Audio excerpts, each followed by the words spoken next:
మెదక్ జిల్లా శివంపేట మండల పరిధిలోని చెంది గ్రామంలోని పాఠశాల ఆవరణలో ఓ కోతి మృతి చెందడం జరిగింది.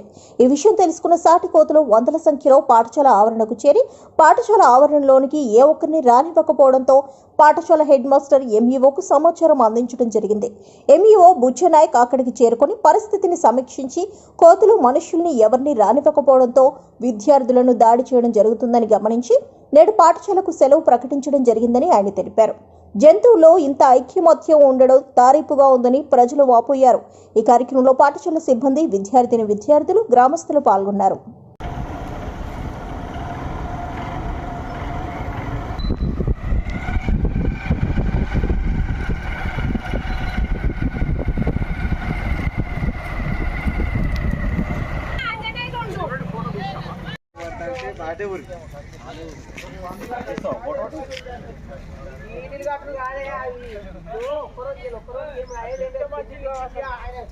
చెప్తాంటే ఒక 10 సంతకాలు పెట్టేసి ఇదే మూమెంట్